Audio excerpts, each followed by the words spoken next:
पूछना चाहता हूं मान्यवर, आपके माध्यम से इस सरकार से जानना चाहता हूं, अगली योजना क्या आएगी आपकी? आप कह रहे हो इंटर्नशिप योजना, ट्रेनिंग योजना, 5,000 रुपए की ट्रेनिंग ले लो, 5,000 रुपए की ट्रेनिंग ले लो। मान्यवर, 5,000 रुपए की ट्रेनिंग 500 बड़ी कंपनियों में आप देंगे। मुझे भारत की 100 कंपनियां आप बता दीजिए जिसमें एक कंपनी में आप 4,000 ट्रेनी रख सकते हैं।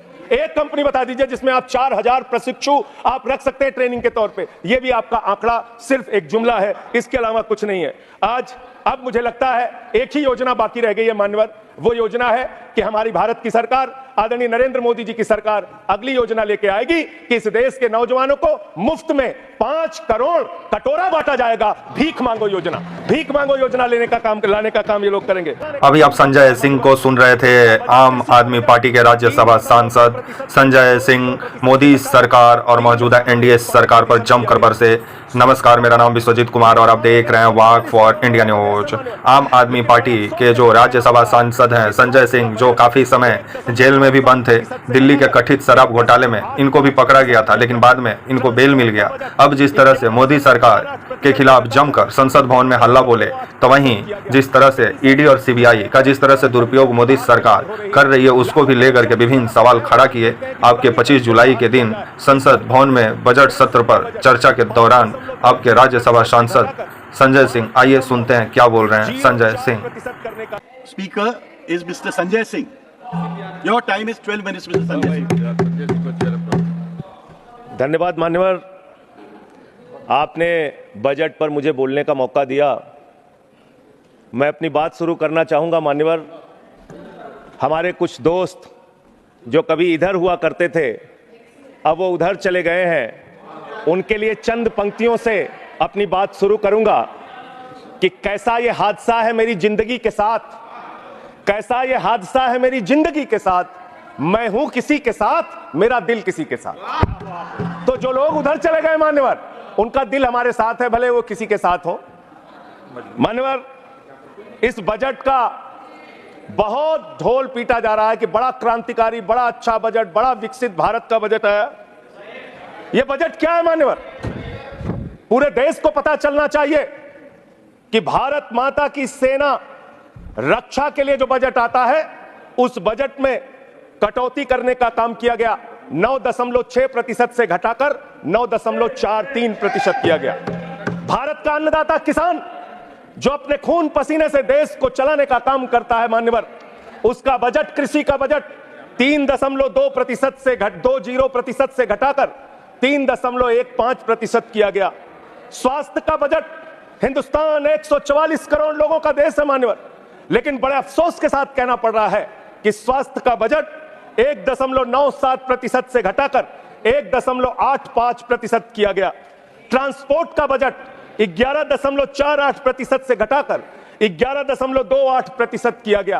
पेंशन, जहां एक तरफ पुरानी पेंशन की बहाली की मांग हो रही है, लाखों कर्मचारी सड़क पर हैं और मांग करते हैं कि पुरानी पेंशन बहाल किया जाए, इस सरकार ने पेंशन का बजट 5.20% से घटाकर 5.04% करने का काम किया। एनर्जी का बजट 2.10% से घटाकर 1.42% करने का काम किया। वैज्ञानिक विभाग का बजट 0.7% से घटाकर 0.6% करने का काम किया। फूड सब्सिडी का बजट 4.38% से घटाकर 4.25% करने का काम किया।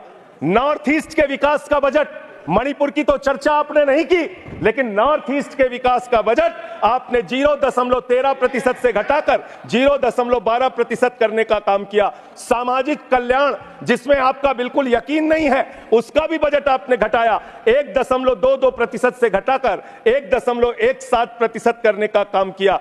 आपने फर्टिलाइजर का, खाद का बजट 3.88 से घटाकर 3.4% करने का काम किया और फूड सब्सिडी आपने घटाने का काम किया। यह है आपके विकसित भारत के खोखले बजट की सच्चाई। हर वर्ग को आपने चोट पहुंचाने का काम किया मान्यवर। आप कहते हैं आप दुनिया की 5वीं बड़ी अर्थव्यवस्था है, 5वीं बड़ी अर्थव्यवस्था है। अरे ये तो सच्चाई बताइए कि ये 5वीं बड़ी अर्थव्यवस्था किसके लिए है?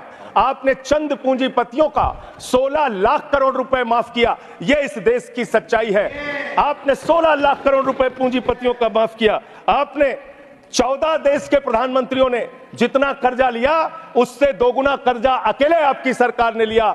आपने 150 लाख करोड़ रुपए कर्जा लेने का काम किया, देश को कर्ज में डुबाने का काम किया। मान्यवर, मैं बताना चाहता हूं इस सरकार से किन किन वर्गों को उम्मीद थी। इस सरकार से उम्मीद थी देश के अन्नदाता किसानों को कि आप एमएसपी दोगुना करेंगे। आपने एमएसपी दोगुना नहीं की, आपने किसानों की फूड सब्सिडी का काटने का काम किया, फर्टिलाइजर सब्सिडी काटने का काम किया, कृषि क्षेत्र को देने वाले बजट को खत्म करने का काम किया। बेरोजगारों को उम्मीद थी, 10 साल में आपने कहा था मान्यवर 20 करोड़ नौकरियां देंगे, 20 करोड़ नौकरियां आपने नहीं दी। फिर नौजवानों ने कहा नौकरी दो, नौकरी दो। फिर आपने कहा पकौड़ा तल लो, पकौड़ा तल लो।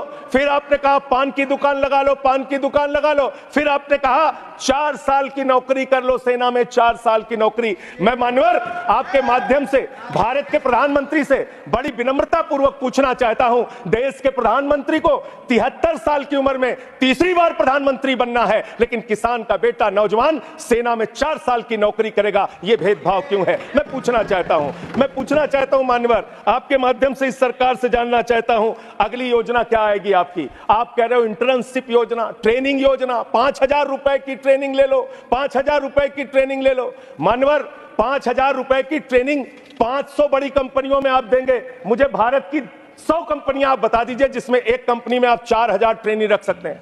एक कंपनी बता दीजिए जिसमें आप 4,000 प्रशिक्षु आप रख सकते हैं ट्रेनिंग के तौर पे। यह भी आपका आंकड़ा सिर्फ एक जुमला है, इसके अलावा कुछ नहीं है। अब मुझे लगता है एक ही योजना बाकी रह गई है मान्यवर, वो योजना है कि हमारी भारत की सरकार, आदरणीय नरेंद्र मोदी जी की सरकार अगली योजना लेके आएगी कि इस देश के नौजवानों को मुफ्त में 5 करोड़ कटोरा बांटा जाएगा। भीख मांगो योजना, भीख मांगो योजना लाने का काम ये लोग करेंगे। मान्यवर, इस देश में आपने अर्थव्यवस्था को लेकर कहा पांचवी बड़ी अर्थव्यवस्था है। वो 5वीं बड़ी अर्थव्यवस्था का लाभ किसको मिल रहा है? आपके चंद पूंजीपति मित्रों को, जिसका 16 लाख करोड़ रुपए आपने माफ किया, जो हजारों करोड़ लूटकर हिंदुस्तान से चले गए। मानवर, मैं बड़ी विनम्रता पूर्वक कहना चाहता हूं मित्रों, बड़ी डिलीटेड जी, डिफिकल्टी। ठीक है सर। मानवर, मैं बड़ी विनम्रता पूर्वक आपके माध्यम से पूछना चाहता हूं, क्या इस देश की अर्थव्यवस्था में रेहड़ी पटरी वालों का कोई योगदान नहीं? जो 10 करोड़ रेहड़ी पटरी वाले पूरे देश में हैं, उनका कोई योगदान नहीं है क्या मान्यवर? वो भी सरकार को टैक्स भरते हैं। आपकी सरकार उनको भी फूटी आंख से देखना नहीं चाहती। आपने रेहड़ी पटरी वालों को कहा अपने नाम के आगे नेम प्लेट लगाओ, अपने नाम के आगे नेम प्लेट लगाओ। हिंदुओं की, मुसलमान, दलितों के पीछे आदिवासी हो, क्या हो ये बताओ। मैं पूछना चाहता हूं, आपके माध्यम से सरकार के कहना चाहता हूं मान्यवर, अगर नेम प्लेट लगवाना है तो लगवाइए गले में नेम प्लेट। नीरव मोदी के गले में नेम प्लेट लगवाइए कि 20,000 करोड़ रुपए हिंदुस्तान का वो बाकी है, लगवाइए नेम प्लेट। 10,000 करोड़ रुपए विजय माल्या हिंदुस्तान का बाकी है, लगवाइए नेम प्लेट गले में।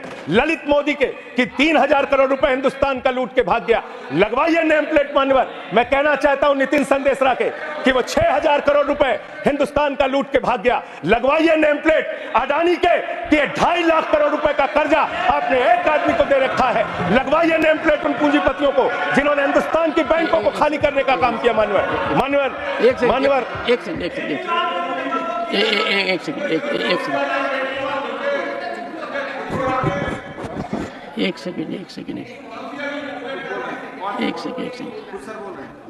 Honorable member, and you are a senior person. Sanjay ji, you are a senior person. धारा प्रवाह में आप काफी कुछ कह गए फिगर्स के बारे में, बाकी तो you can make your point, no difficulty about it. One second. So the figures which you have given, you will have tough time in proving them, because these have been taken in stride. So all that will be deleted, and we will, unless you have real, factually firmed up material, use a name. Make your point. ठीक है sir, ठीक है sir, thank you sir, make your point. Thank you sir. मानवर, मैं तो ये कहना चाह रहा था आपके माध्यम से कि इस तरह के काम देश के अंदर नहीं होने चाहिए।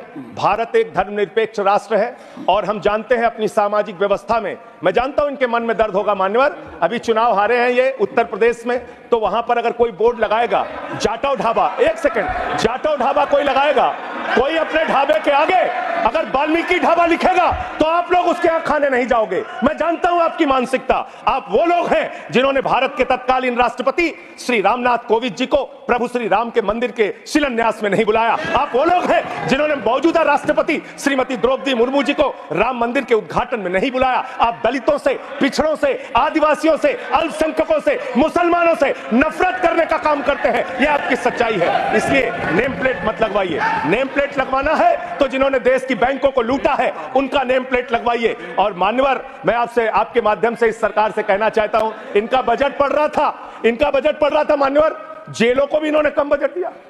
अरे जेल का बजट तो बढ़ा दीजिए, 300 करोड़ रुपए जेल का बजट बढ़ा दीजिए। अरे अभी हमको जेल में भेजा है, कल तुमको जेल में आना है, तुम सबको जेल में आना है। जेल का बजट बढ़ा दो, जेलों को ठीक कर दो, अगला नंबर तुम्हारा है, तुम्हें जेल में आना है, इसलिए कम से कम जेलों को तो ठीक कर दो, अगला नंबर तुम्हारा। मैं जेल के बजट पे बोल रहा हूँ मानवर, मैं जेल के बजट पे 300 करोड़ दिया, इनको जेल में आना है। वन सेकेंड सदन के नेताजी से मैं अनुरोध करूंगा कि ये बहुत मार्मिक अपील है जेल का बजट बढ़ाने के लिए, और इस पर आप गौर फरमाइए। धन्यवाद सर, धन्यवाद सर। ठीक है ना, धन्यवाद सर। एक पृष्ठभूमि भी है मान्यवर, इसका ध्यान इस रखा देश जाएगा। में इन्होंने न्यायपालिकाओं के लिए जो बजट रखा वो नाकाफी है। 5 करोड़ केसेस पेंडिंग है इस देश के अंदर, और 6 लाख लोगों को पूरे देश में जेलों में रखा गया है, जिसमें करीब 76% अंडर ट्रायल है। इसका मतलब आपका मकसद न्याय दिलाना नहीं है, आपका मकसद किसी मामले की सच्चाई तक पहुंचना नहीं है, आपका मकसद है पकड़ के एक व्यक्ति को जेल में डालना। आपने दिल्ली के मुख्यमंत्री को, जिनकी शुगर 36 बार 50 से नीचे जा चुकी है, आपने दिल्ली के मुख्यमंत्री को पकड़ के जेल में डाल दिया। नहीं मानवर, अब इनको बार मौका मत दीजिए, मुझे अपनी बात पूरी करने दीजिए। I am not yielding sir, I am not. आपने 2 बार हैट्रिक बना लिया इन्होंने सर। दिल्ली के मुख्यमंत्री को सर इन्होंने पकड़ के जेल में डाल के रखा, दिल्ली के शिक्षा मंत्री को इन्होंने 2 साल से जेल में रखा, दिल्ली के स्वास्थ्य मंत्री को इन्होंने 2 साल से जेल में रखा। आप एक विपक्ष के नेता को पकड़ के जेल में डालते हैं। हेमंत सोरेन को मुख्यमंत्री को जेल में आपने रखा, संजय रावत को जेल में रखा, अनिल देशमुख को जेल में रखा, सबको पकड़ के आप जेल में रखते हैं। बंगाल के 3 मंत्रियों को आपने पकड़ के जेल में रखा। आपका मकसद ट्रायल कराना नहीं, न्याय दिलाना नहीं, आपका मकसद हम लोगों को पकड़ के जेल में रखना है। जितना जेल में डालोगे, मैं आपसे कहना चाहता हूं, जितना जेल में डालोगे उतना गर्त में जाओगे। जिसने भी ये राजनीति की है उसका समापन हो गया है। अभी 240 पे पहुंचे हो, कल 24 पे पहुंचोगे, इसके बाद 2 पे भी आओगे। मैं तो 1-2 मिनट और मैं बस कह के अपनी बात खत्म करूंगा, मेरे टाइम में से उसको काट लीजिएगा। मान्यवर, भेदभाव की बात, सबसे भेदभाव इनको करना है। मुसलमानों से भेदभाव, सिखों से भेदभाव, ईसाइयों से भेदभाव, दलितों से भेदभाव, पिछड़ों से भेदभाव, और अब राज्यों से भेदभाव, राज्यों से भी भेदभाव, महिलाओं से भेदभाव, राज्यों से भेदभाव। क्या भेदभाव किया सर इन्होंने? 2,32,000 करोड़ रुपए, 2,32,000 करोड़ रुपए दिल्ली के लोगों ने सरकार के केंद्रीय खजाने में टैक्स के रूप में दिया, जीएसटी और इनकम टैक्स के रूप में। बदले में हमको कितना मिलता है? 0। 9 साल से आप दिल्ली को बजट नहीं देते। पंजाब के लोग, बस मेरे में से काट लीजिएगा सर, 1-2 मिनट काट लीजिए, मेरी पार्टी के उसमें से काट लीजिए। पंजाब के लिए सर, पंजाब का किसान अपना खून पसीना बहा के खेत में गेहूं पैदा करता है, धान पैदा करता है। आपने 8,000 करोड़ रुपए पंजाब के विकास का पैसा रोक रखा है, विपक्ष के राज्यों का पैसा आपने रोक रखा है। ये भेदभाव क्यों कर रहे हैं आप क्यों कर रहे हैं? आप लिखते हैं राज्यों के विकास से देश का विकास है, ये आप राज्यों का विकास कर रहे हैं। एक करके टारगेट करके विपक्षी राज्यों के साथ आपने भेदभाव करने का काम किया। और अंत में कोई मुझे कह रहा था सारे बजट कम किए, शिक्षा के बजट को भी आपने कम कर दिया। मैंने इन लोगों से कहा शिक्षा से इनका कोई लेना देना नहीं है, शिक्षा से इनका कोई लेना देना नहीं। मान्यवर, क्यों लेना देना नहीं है? क्योंकि दिल्ली विश्वविद्यालय में मनुस्मृति पढ़ाने जा रहे हैं ये लोग।